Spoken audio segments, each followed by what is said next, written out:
Headlines presented by एक अनोखी खुशबू Blackstone अगरबत्ती। नमस्कार, प्राइम डिबेट में आप सभी का स्वागत है। मैं हूं आपके साथ हेमंत कुमार। आज का मुद्दा है धर्मांतरण पर सियासी घमासान। इसी को लेकर आज हम चर्चा करेंगे, क्योंकि कर्नाटक सरकार ने धर्मांतरण विरोधी कानून वापस लेने का फैसला किया है। सिद्धारमैया सरकार के इस फैसले से सियासत गर्मा गई है। राजस्थान में बीजेपी ने इसे लेकर कांग्रेस को घेरा। बीजेपी ने कहा कि कांग्रेस तुष्टीकरण की राजनीति करती है, इससे लव जिहाद की घटनाएं बढ़ेंगी और लव जिहाद की घटनाओं को रोकने में सरकार असफल रहेगी। तो वहीं बीजेपी के इस आरोपों को खारिज करते हुए कांग्रेस ने कहा है कि वो सबको साथ लेकर के चलने में भरोसा करती है। इसी मुद्दे पर आज चर्चा करेंगे, लेकिन पहले आप देखिए ये रिपोर्ट। कर्नाटक में धर्मांतरण विरोधी कानून वापस लेने के फैसले पर घमासान।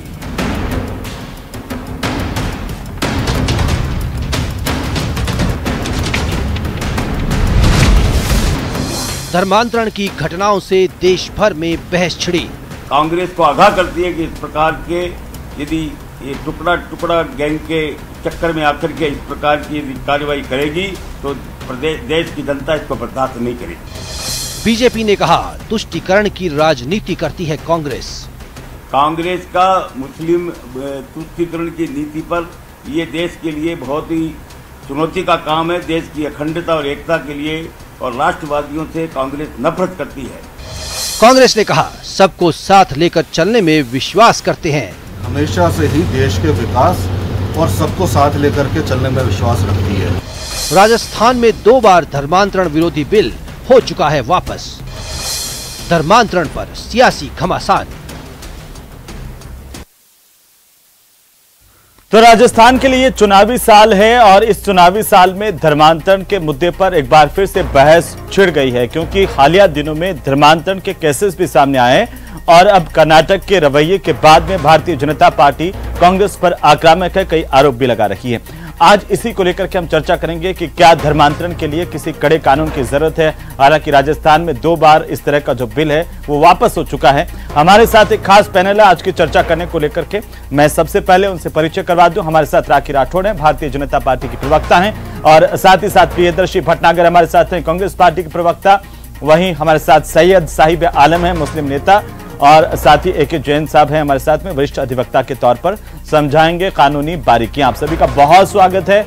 और सबसे पहले आज शुरुआत हम करेंगे प्रियदर्शी जी आपसे। प्रियदर्शी भटनागर, भारतीय जनता पार्टी का ही आरोप है कि जो भी आप ये चीजें धर्म को लेकर धर्मांतरण कानून पर अपना स्टैंड कर रहे हैं वो एक तरह से मुस्लिम तुष्टीकरण की नीति के तहत है।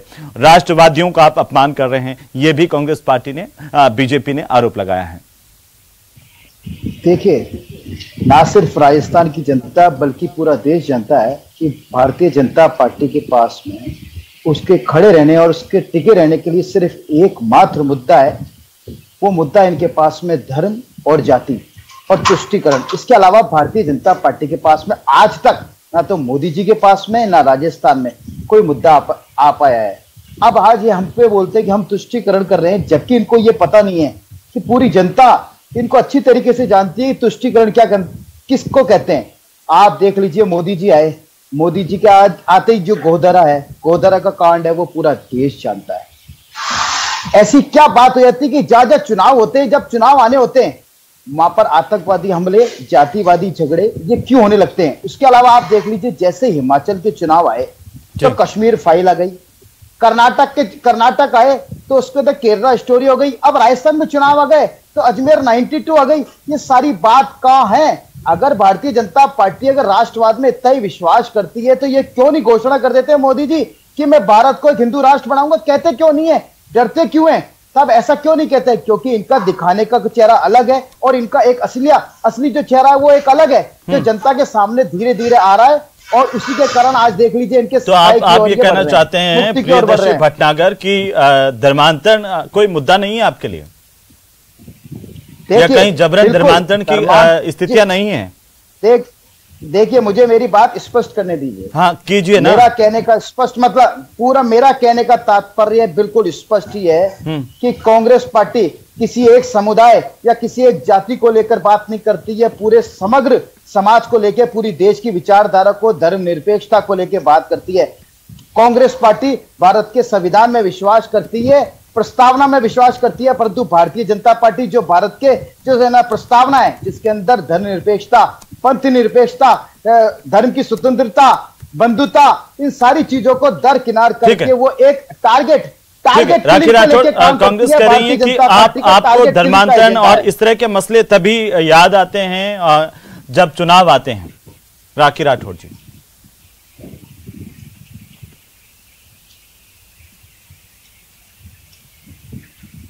कहता है कि अगर किसी प्रभाव में, जबरदस्ती या किसी प्रलोभन के माध्यम से एक धर्म से दूसरे धर्म का धर्मांतरण है तो उसे रोका जाना चाहिए और उसके लिए प्रोविजंस वहां पे किए गए। मैं पूछना चाहती हूं, उसमें कहां हिंदू, मुस्लिम या क्रिश्चियन की बात हो रही है? किसी भी धर्म से दूसरे धर्म में अगर परिवर्तन हुआ जिसमें यह कैटेगरी हो कि जबरदस्ती हुई या कोई प्रलोभन किया या कोई गलत बयानी करके, गुमराह करके एक धर्म से दूसरे धर्म का परिवर्तन है, उसमें निश्चित तौर पे ऐसा होना चाहिए कि कोई कानून होना चाहिए। और जहां तक प्रियदर्शी जी ने ये बातें की, आप देखिए हेमंत जी, मेरे पास इतनी सारी लंबी लिस्ट है जिसके अंदर इनके ऊपर से लेकर नीचे तक जो नेता हैं जिन्होंने तुष्टीकरण की राजनीति की। भारतीय जनता पार्टी हमेशा सबका साथ सबका विकास के ध्येय के साथ में चलती है, लेकिन आपको मैं याद दिलाना चाहूंगी कि 2011 के अंदर जब राष्ट्रीय सलाहकार परिषद ने एक विधेयक पास किया था जिसका नाम सांप्रदायिक एवं लक्षित हिंसा रोकथाम विधेयक था, जिसके प्रोविजन के अनुसार अगर दो ग्रुप में झगड़ा होता है तो उसका जो बहुसंख्यक समाज होगा वो जिम्मेदार होगा।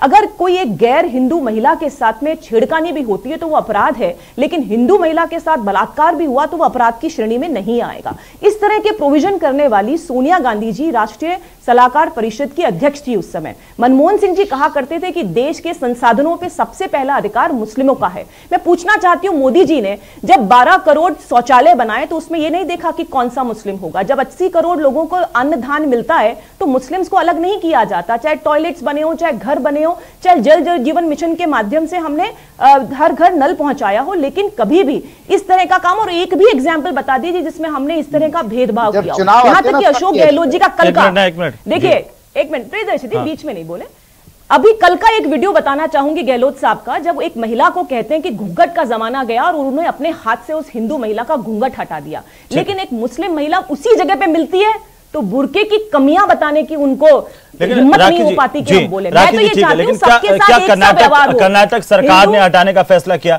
तो आपको राजस्थान में क्या तकलीफ हो रही है कि राजस्थान में भी क्या इस तरह के मामले सामने आ रहे हैं कि किसी से जबरन धर्मांतरण करवाया जा रहा है और सरकार उस पर कार्रवाई नहीं कर रही है? 4.5 साल में 153 केसेस आए हैं, कुल 153 केसेस 4.5 साल में आए। 1 जून को उदयपुर के अंदर जो आरोपी था उसको तो भीड़ ने कोर्ट में पीट के मारा।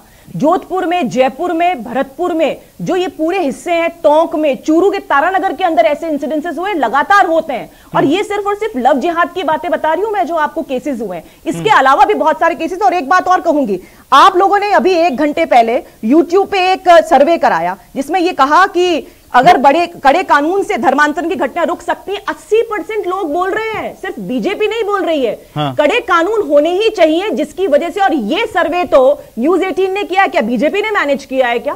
लोग कह रहे हैं इस बात को कि कड़े कानून होने चाहिए जिसकी वजह से इस धर्मांतरण घटनाओं में रोकथाम की जाए। सैयद साहिब आलम साहब, क्या कड़ा कानून होना जरूरी है? धर्मांतरण को आप गलत मानते हैं? किसी का जबरन धर्मांतरण करवाया जाए गलत है ये? देखिए सर, जबरन तो कोई भी चीज हो जो गलत है सो गलत है, गलत को गलत कहने में कोई गुरेज नहीं होना चाहिए।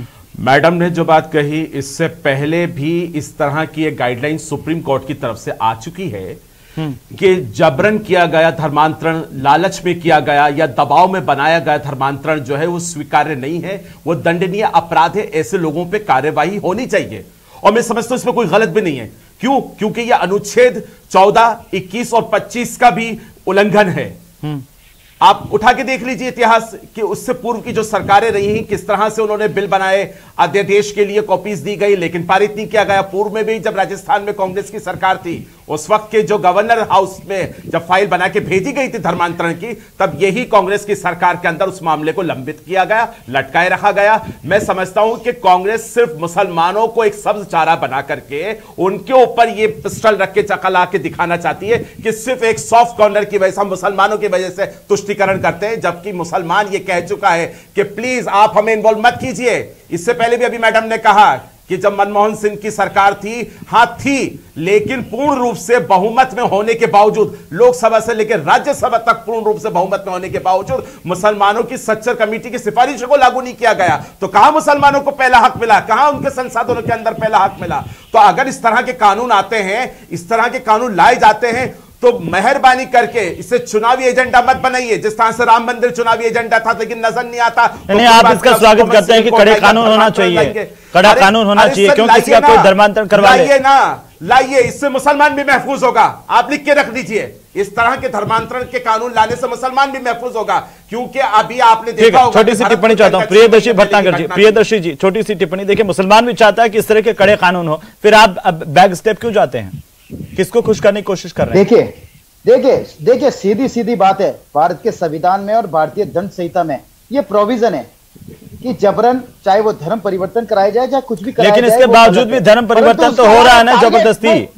लव जिहाद के मामले एक के बाद एक आए हैं ना प्रियदर्शी जी। देखिए, पूरी भीड़ मेरी बात मैंने आपको कह दिया, गलत तो गलत है, परंतु गलत के को टारगेट खड़े होकर कहते हैं कि राम का नाम कोई नहीं लेगा, भगवान विष्णु कौन है, शिव शंकर को बहिष्कार किया जाए, बौद्धिस्ट धर्म के लोगों ने विरोध किया हिंदू धर्म का, तो रोकिए ना, किसने मना किया है?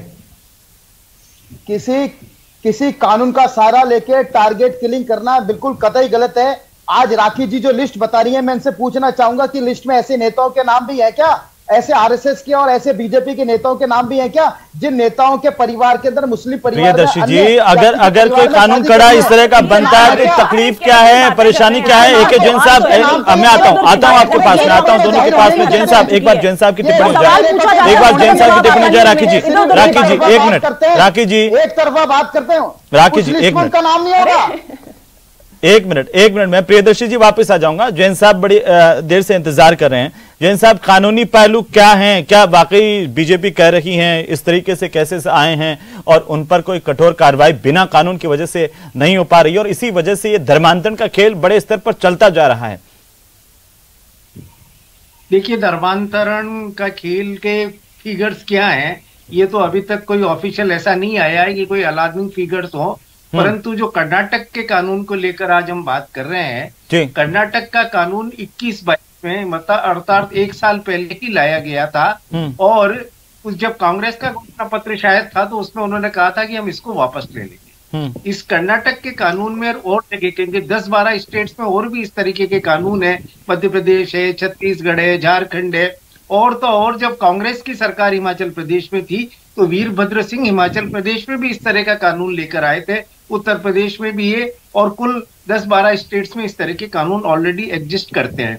परंतु जो कर्नाटक का कानून है उसमें जो प्रलोभन की परिभाषा दी गई है, वो प्रलोभन की परिभाषा इतनी ज्यादा व्यापक कर दी गई थी कि आपको कॉलेज में अगर फ्री एडमिशन दे दिया जाता है तो ये भी प्रलोभन की परिभाषा में आता है, शादी की जाती है तो इसे भी प्रलोभन मान लिया गया, और इस तरीके से हर धर्मांतरण को डायरेक्टली या इनडायरेक्टली प्रलोभन की कैटेगरी में डाल दिया गया। लेकिन जैन साहब, आप तो एक एडवोकेट हैं, वकील हैं, क्या इस तरह के प्रलोभन नहीं दिए जाते हैं? क्या ये लगातार आरोप लगे हैं कि कई ईसाई मिशनरीज इस काम में इस तरीके से संलिप्त है? प्रलोभन देना अलग चीज है, प्रलोभन की परिभाषा में हर छोटी चीज को, क्योंकि प्रलोभन हिमाचल प्रदेश में भी वर्जित है, पर प्रलोभन की इतनी व्यापक परिभाषा वहां नहीं की गई है कि अगर कॉलेज में एडमिशन दे दिया गया तो ये भी प्रलोभन की कैटेगरी में आता है, शादी की गई है तो ये भी प्रलोभन की कैटेगरी में आ रहा है। और उसके साथ साथ मूल धर्म में वापसी एक ऐसा कॉलम है जिसको बिना डिफाइन किए कि मूल धर्म क्या कहा जाएगा,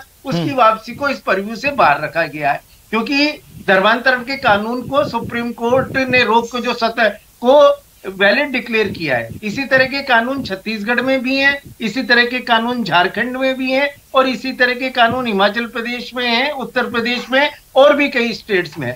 विवाद कर्नाटक को लेकर हुआ, कर्नाटक में राजनीति तो अपनी जगह थी, पर जो मुख्य आपत्ति थी वो इन दो मुद्दों पर थी वहां पर, और शायद जिसको लेकर ये विवाद। साहिब आलम साहब कुछ कहना चाह रहे हैं आप इस पर? हिमाचल जैन साहब एक मिनट, कांग्रेस सरकार थी, ठीक लेकर आए थे इसको। मैं इसका जवाब लूंगा, इसका जवाब प्रियदर्शी जी से लूंगा जो आपने सवाल उठाए। जैन साहब, साहिब आलम साहब आप कुछ कहना चाह रहे हैं इस पर? सर मैं ये कहना चाहूंगा कि कोई भी सियासी पार्टियां हों वो सिर्फ अपने नफे नुकसान तक महदूद ना रहें। हो सकता है कि कांग्रेस को इसमें अपना फायदा बहुत बड़ा नजर आ रहा हो कि धर्मांतरण का कानून आता है तो मुसलमानों के हम हितैषी बन जाएंगे, तो वो जमाने गए जब कांग्रेस के लिए मुसलमान और मुसलमान के लिए कांग्रेस जिंदाबाद के नारे लगा करते थे। आज का जो युवा है वो पढ़ा लिखा है, समझदार है, वो समझ चुका है कि इतने साल से जो बेड़ा गर्क करती आई है वो ये सरकार है। तो आप कह रहे हैं कि अब जो है माइनॉरिटी की आंखें खुल गई है, सुनिए खुल गई हैं, उनका दिमाग और ज्यादा विस्तृत हुआ है। आप ये तो फिर इस तरह के फतवे क्यों आते हैं कि अंग्रेजी मत पढ़ाइए, दूसरी भाषा नहीं सीखेंगे? सुनिए वही बताने जा रहा हूं, क्रिश्चियन कम्युनिटी, ये कौन है वो फिर? जितने भी केसेस आए हैं साउथ के अंदर जो धर्मांतरण हुए वो किस कम्युनिटी के लोग हैं? आप उठा के देख लीजिए रेशोस। और ये कांग्रेस चाहती है कि धर्मांतरण का बिल ना लाया जाए। मैं कहता हूं लाइए, इससे सबसे बड़ा मुसलमानों को फायदा होगा। प्रियदर्शी जी, ये तो आरोप है, गंभीर आरोप है, इनका आरोप है जी। सुनिए सर, मुसलमानों को फायदा क्यों होगा? सुनिए मेरे बात में ये बार ये बात आती है। ठीक है, वो समझ गया मैं आपकी बात को, आपको समझ गया। आलम साहब जवाब देने दीजिए ना, वो जवाब दे रहे हैं। प्रियदर्शी जी, लड़कियां बच जाएंगी इस धर्मांतरण के कानून के। प्रियदर्शी जी, कोई आरएसएस नहीं बरगलाएगा उन बच्चियों को। लाइए ना कानून, बोलिए ना। मैंने आपको पहले कहा, हमारा टारगेट कोई एक वर्ग एक समुदाय नहीं है, हम टोटल उस पॉलिसी के खिलाफ है जो। तो आप पीछे क्यों जा रहे हैं? तो आप पीछे क्यों जा रहे हैं? किसका नुकसान है इसमें? अभी जैन साहब बता रहे थे, कानून की व्याख्या कर रहे थे। नहीं, हर कोई चाहता है कि धर्मांतरण नहीं हो, जबरदस्ती इस तरह से अगर कोई षड्यंत्र रचा जा रहा है। अभी मैं आपको उदाहरण दूं कि देखिए पिछले दिनों से लगातार जो एनआईए ने कार्रवाई की, कई जगहों से इस तरह के बड़े तथ्य सामने आए हैं कि कैसे बड़े स्तर पर धर्मांतरण एक पूरी की पूरी षड्यंत्र से करवाया जा रहा है। तो क्यों नहीं है जरूरत है इस तरह के कानून की? क्या भारतीय जनता पार्टी के पास में जवाब है क्या कि कर्नाटक के अंदर 21 और 22 के अंदर, सन 21 और 22 के अंदर चर्चों के ऊपर और ईसाइयों के ऊपर 52-53 से ज्यादा हमले हुए हैं, जान भी गई है, संपत्ति भी लूटी गई है। उसके बारे में ये क्या विचार करते हैं क्या, या उसको भी उनकी? साहिब आलम ने जो सवाल किए हैं उनका तो जवाब दे दीजिए प्रियदर्शी जी। वो कह रहे हैं कि आप हमें सिर्फ वोट बैंक के आधार पर इस्तेमाल करते रहे, इसलिए ध्रुवीकरण और ये सांप्रदायिकरण, इसको खुश करना ये सब होता रहा। राज्यों में चुनाव आते ही आपको तमाम चीजें याद आने लगती है। गलत, बिल्कुल निराधार है। अगर आपको विरोध करना था तो जब बाबरी मस्जिद शहीद हुई थी, राम मंदिर बनना, तो कर रहे थे विरोध। मुसलमानों के आप तो जब ट्रिपल तलाक का कानून आ रहा था तब आप लोगों ने वोट क्यों नहीं दिया? अदर पार्टीज ने वोट दिया, अजमल साहब ने वोट दिया, ओवैसी साहब ने वोट दिया, आपने क्यों नहीं विरोध करा? अब आप आते हैं विरोध करने के लिए क्योंकि ये आपकी राजनीति को सूट करता है। आप छोड़ दीजिए मुसलमानों के उनके हाल पे। मुसलमान स्वागत करते हैं, सैकड़ों हिंदू बच्चियां भी बचेंगी, सैकड़ों मुस्लिम बच्चियां भी बचेंगी इस लव जिहाद, इस भगवा जिहाद, इस ट्रिपल जो भी ट्रैप चल रहा है। आने दीजिए ये धर्मांतरण का कानून, स्वागत करते हैं इसका। राखी राठौड़ जी, राखी जी, आप पर भी गंभीर आरोप है। मैंने तो पहले ही कहा कि हर धर्म को सुरक्षित रखने के कानून है ये, जिसको रिपील करना निश्चित तौर पे कांग्रेस की एक तुष्टीकरण की राजनीति दिखाता है। लेकिन अल्पसंख्यक वर्ग भी अब समझ चुका है कि किस तरह से कांग्रेस सिर्फ और सिर्फ उनको एक टूल के रूप में इस्तेमाल करती है। आप राजस्थान में केसेस देखिए ना, जब रमजान का महीना होगा तो बिजली निर्बाध के आदेश आएंगे, लेकिन रामनवमी होगी तो धारा 144 लग जाएगी। करौली दंगों के अंदर जय श्री राम, भारत माता की जय, वंदे मातरम जैसे नारों की वजह से दंगे भड़के, ऐसी बात एफआईआर में दर्ज हुई। 12 जो दंगे हुए उसका अपराधी जो है वो मिला, वो उसको वो जो इफ्तार पार्टी सीएम हाउस में हुई वहां पर आया। तो इस तरह की जो हरकतें हुई हैं, चाहे कन्हैयालाल हत्याकांड हो, चाहे झालावाड़ के अंदर कृष्ण वाल्मीकि मॉब लिंचिंग हुई हो, या अलवर के अंदर योगेश और हरीश जाटव की मॉब लिंचिंग हुई, ऐसे ढेरों केसेस हैं जहां पर कि इस तरह की तुष्टीकरण की राजनीति हुई। हम तो ये निवेदन करेंगे सबका साथ, सबका विकास के साथ, सबके साथ चलने का होगा। लेकिन इनके जो युवराज है वो कहते हैं मुस्लिम लीग सेक्युलर है। सेक्युलर कैसे हो सकती है हेमंत जी? उसके अध्यक्ष से लेकर के नीचे तक सभी मुस्लिम लोग हैं, वो सेक्युलर नहीं है। ठीक है, वो अपने लोगों के लिए काम करते हैं, लेकिन सेक्युलर की परिभाषा को नहीं फुलफिल करते हैं। तो इस तरह की तुष्टीकरण की राजनीति नहीं चलेगी। जनता समझ चुकी है अब राजनीति किस तरह से चलेगी, इसलिए कांग्रेस का पूरा पर्दाफाश हो चुका है। इस तरह से आप और सिर्फ एक वर्ग विशेष के लिए काम करके अपना काम नहीं चला सकते हैं। जैन साहब मैं आपसे दरअसल जानना चाहता हूं कि जो मौजूदा समय में जो कानून देश में चल रहे हैं धर्मांतरण के खिलाफ, उसको रोकने को लेकर के वो क्या सक्षम है क्या धर्मांतरण रोकने में? और आपने जो देखिए कमियां भी गिनाई, आपने कुछ बातें बहुत महत्वपूर्ण बताई हैं। क्या एक कड़े कानून की जरूरत है? देखिए, धर्मांतरण रोकने के लिए केंद्र सरकार का कोई कानून नहीं, कुछ राज्यों ने अपने अपने कानून बनाए हुए, इसलिए पूरे हिंदुस्तान भर पर तो कानून लागू भी नहीं है। राजस्थान में 2006 में जो कानून पारित किया गया था, बिल लाया गया था, उसको राष्ट्रपति व राज्यपाल की स्वीकृति नहीं मिल पाई। निश्चित रूप से भारतीय जनता पार्टी की सरकार द्वारा ही लाया गया था और भारतीय जनता पार्टी की सरकार ही उसके बाद से केंद्र में थी। पता नहीं क्यों रोका गया, ये तो कोई हो सकता है इसके पीछे भी कोई राजनीतिक कारण रहा हो, परंतु अगर राष्ट्रव्यापी स्तर पर देखा जाए, क्योंकि जो एंटी कन्वर्जन लॉ है वो कुछ ही दुनिया के कुछ ही देशों में, जिसमें भूटान है, नेपाल है, ऐसे कुछ देश हैं जहां पर इस तरह के कानून लागू हैं।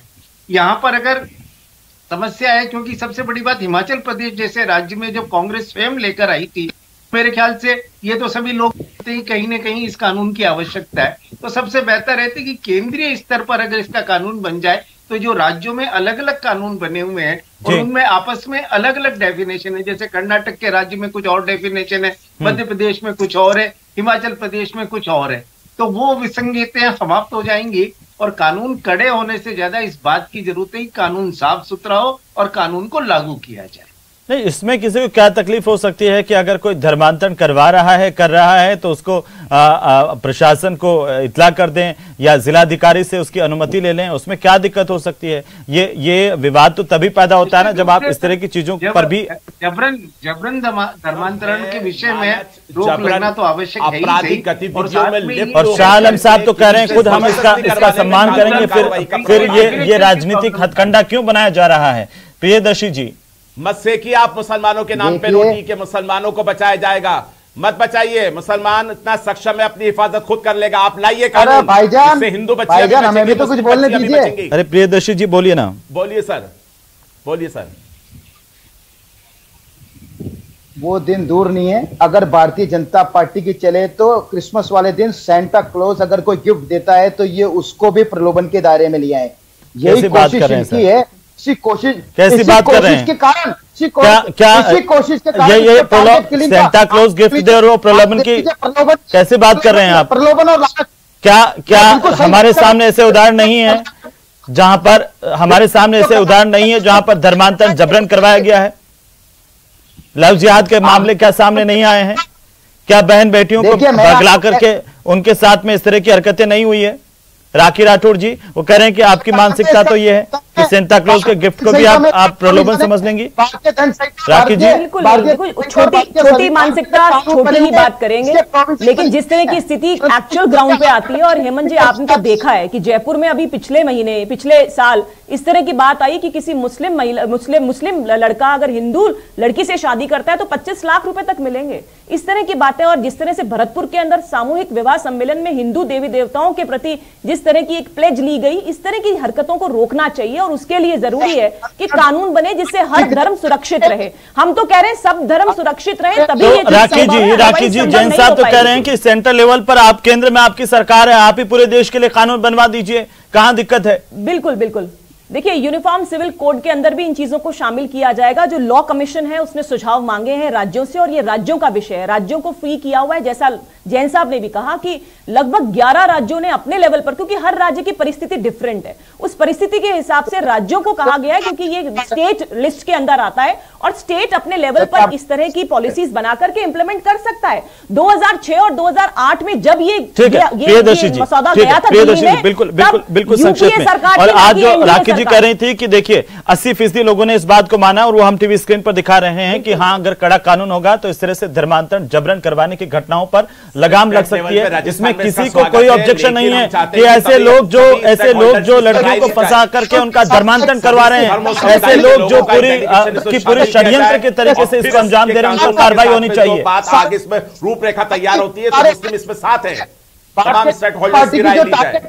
पॉलिसी है। चलिए, बहुत उसको शुक्रिया आप कांग्रेस सभी का चर्चा में शामिल होने के लिए। कुल मिलाकर के जब राजनीतिक तौर पर इसे देखेंगे तो आपको आपस के अंदर एक दूसरे को तुष्टीकरण के आरोप भी लगेंगे, लेकिन सच्चाई यह है कि कोई भी इस बात के पक्ष में तो नहीं होगा कि जबरन किसी का धर्म परिवर्तन करवाया जाए, किसी को प्रलोभन देकर के इस पर लगाम लगनी चाहिए। ये प्रदेश की जनता भी चाहती है। नमस्कार।